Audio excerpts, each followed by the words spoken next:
Hi, boys and girls. It's Mr. Berlin, and I have a special treat for you today. I am going to read a book to you, and you can keep this recording and listen to this book at your leisure whenever you'd like to. The name of the book is Jumanji. I borrowed this book just for this purpose from my grandson, and it's a Caldecott Medal winner, and it's authored by Chris Van Allsburg. And it's a great book, so let's begin.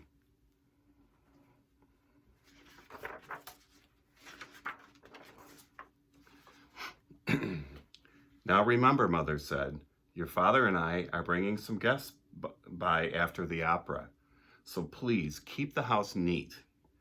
Quite so, added Father, tucking his scarf inside his coat. Mother peered into the hall mirror and carefully pinned her hat in place, then knelt and kissed both children goodbye. When the front door closed, Judy and Peter giggled with delight. They took all the toys out of the toy chest and made a terrible mess. But their laughter slowly turned to silence till finally Peter slouched into a chair. You know what, he said, I'm really bored. Me too, sighed Judy. Why don't we go outside and play? There's a picture of them with all their toys.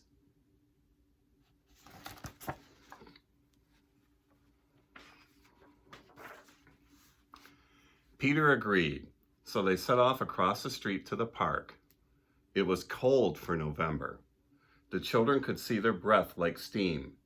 They rolled in the leaves when Judy tried to stuff some leaves down Peter's sweater. He jumped up and ran behind a tree.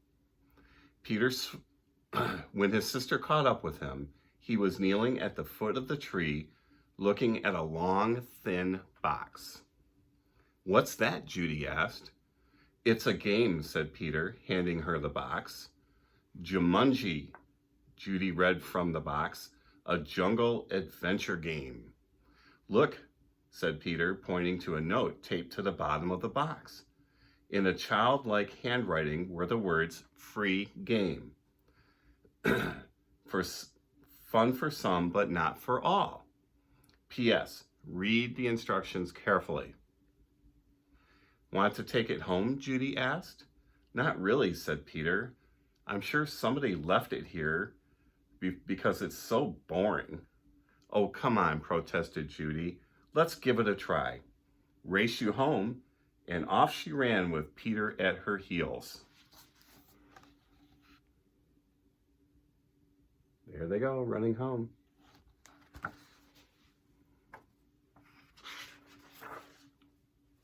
At home, the children spread the game out on a card table. It looked very much like the games they already had.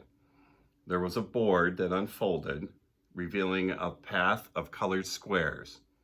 The squares had messages written on them. The path started in the deepest jungle and ended up in Jumanji, a city of golden buildings and towers. Peter began to shake the dice and play with the other pieces that were in the box. Put those down and listen, said Judy. I'm going to read the instructions. Jumanji, a young people's jungle adventure especially designed for the bored and restless. A. Player selects piece and places it in the deepest jungle. B. Player rolls dice and moves piece along path through the dangers of the jungle. And C. First player to reach Jumanji and yell the city's name aloud is the winner. Is that all? Asked Peter, sounding disappointed. No, said Judy, there's one more thing, and this is in capital letters. D. Very important. Once a game of Jumanji is started, it will not be over until one player reaches the Golden City. And here's a picture of them playing their game.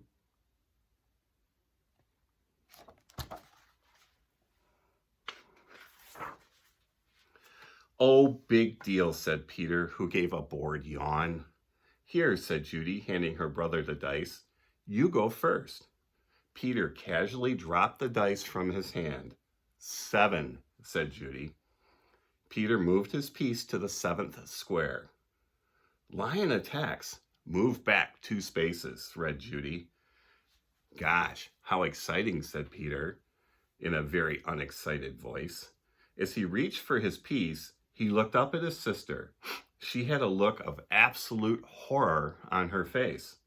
Peter, she whispered, turn around very, very slowly.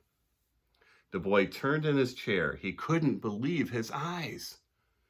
Lying on the piano was a lion, staring at Peter and licking his lips. Oh, heavens.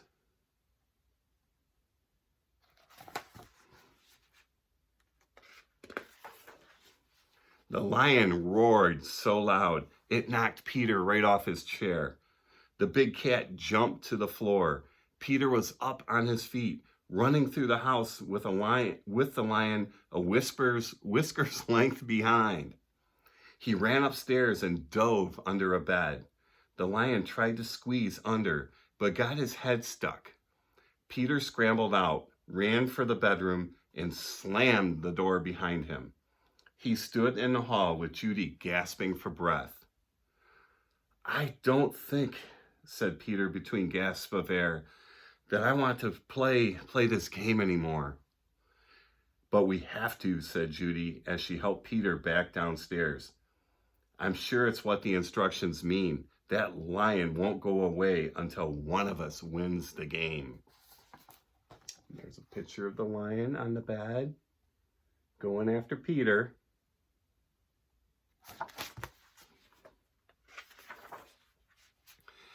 Peter stood next to the card table. Can't we just call the zoo and have them taken away? From upstairs came the sounds of growling and clawing at the bedroom door. Or maybe we can wait till Father comes home. No one would want to come from the zoo because they wouldn't believe us, said Judy. And you know how upset Mother would be if there was a lion in the bedroom. We started this game, now we have to finish it. Peter looked down at the game board. What if Judy rolled a 7? Then there would be 2 lions. For an instant, Peter thought he was going to cry. Then he sat firmly in his chair and said, let's play. Judy picked up the dice, rolled an 8, and moved her piece. Monkeys steal food, miss 1 turn, she read. From the kitchen came the sounds of banging pots and falling jars. The children ran in to see a dozen monkeys tearing the room apart.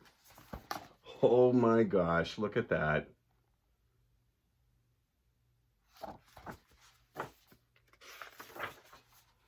Oh boy, said Peter, this would upset Mother even more than the lion.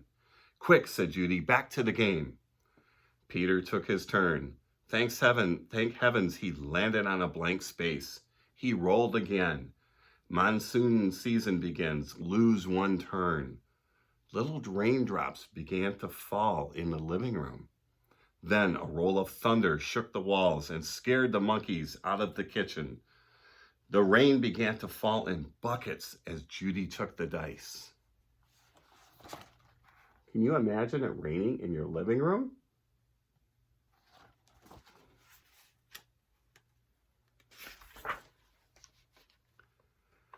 Guide gets lost, lose 1 turn. The rain suddenly stopped. The children turned to see a man hunched over a map.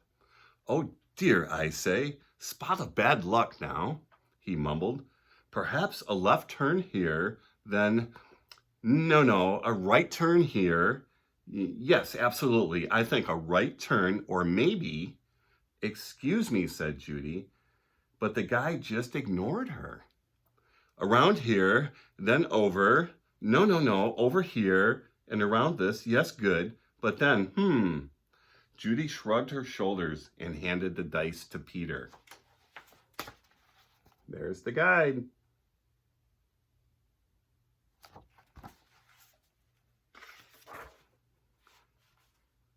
Four, 5, 6, he counted. Bitten by a tsetse fly. Contact sleeping sickness. Lose 1 turn. Judy heard a faint buzzing noise and watched a small insect land on Peter's nose. Peter lifted his hand to brush the bug away, but then stopped, gave a tremendous yawn, and fell sound asleep. His head was on the table. "Peter, Peter, wake up!" cried Judy. But it was no use. She grabbed the dice and moved to a blank. She rolled again and waited in amazement. "Rhinoceros stampede, go back 2 spaces." As fast as he had fallen asleep, Peter awoke. Together, they listened to a rumble in the hallway. It grew louder and louder. Suddenly, a herd of rhinos charged through the living room and into the dining room, crushing all the furniture in their path. Peter and Judy covered their ears as sounds of splintering wood and breaking china filled the house. Holy moly, look at those rhinoceroses going through their house.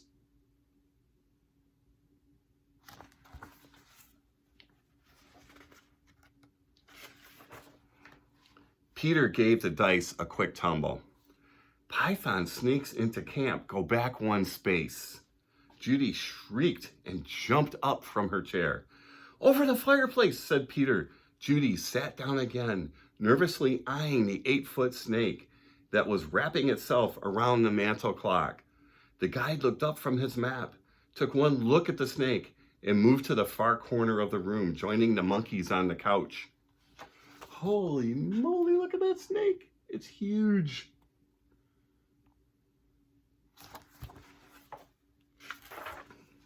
Judy took her turn and landed on a blank space. Her brother took the dice and rolled a 3. "Oh no," he moaned. "Volcano erupts. Go back 3 spaces." The room became warm and started to shake a little. Molten lava poured from the fireplace opening. It hit the water on the floor, and the room filled with steam. Judy rolled the dice and moved ahead. "Discover shortcut. Roll again." "Oh dear," she cried. Judy saw the snake unwrapping himself from the clock. "If you roll a 12, you can get out of the jungle," said Peter. "Please, please," Judy begged as she took the dice. The snake was wriggling his way to the floor. She dropped the dice from her hand. 1 6, then another. Judy grabbed her piece and slammed it on the board. "Jumanji," she yelled as loud as she could. There she is, sitting in all the steam.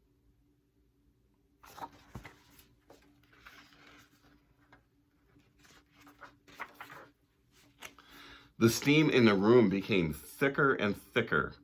Judy could not even see Peter across the table. Then, as if all the doors and windows had been opened, a cool breeze cleared the steam from the room. Everything was just as it had been before the game. No monkeys, no guide, no water, no broken furniture, no snake, no lion roaring upstairs, and no rhinos. Without saying a word to each other, Peter and Judy threw the game into its box. They bolted out the door, ran across the street to the park, and dropped the game under a tree. Back home, they quickly put all their toys away. But both children were too excited to sit quietly.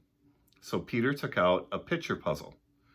As they fit the pieces together, with their excitement slowly turned to relief and then exhaustion. When the puzzle was half done, Peter and Judy fell sound asleep on the sofa.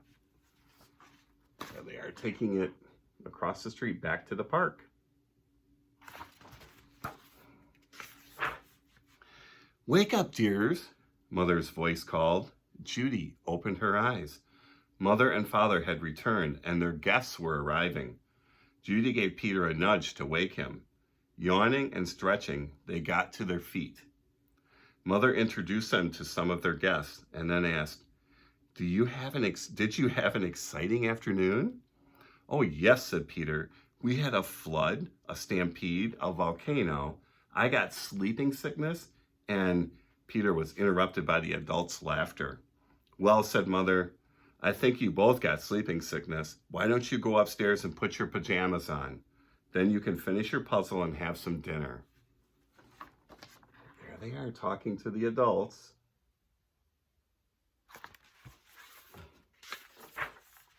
When Peter and Judy came back downstairs, they found that Father had moved the puzzle into the den. While the children were working on it, one of the guests, Mrs. Budwig, brought them a tray of food. Such a hard puzzle, she said to the children. Daniel and Walter are always starting puzzles and never finishing them. Daniel and Walter were Mrs. Budwig's sons. They never read instructions either. Oh well, said Mrs. Budwig, turning to rejoin her guests. I guess they'll learn. Both children answered, I hope so, but they weren't looking at Mrs. Budwig. They were looking out the window. Two boys were running through the park. They were Danny and Walter Budwig, and Danny had a long, thin box under his arm. Uh-oh, I think they're in for a surprise.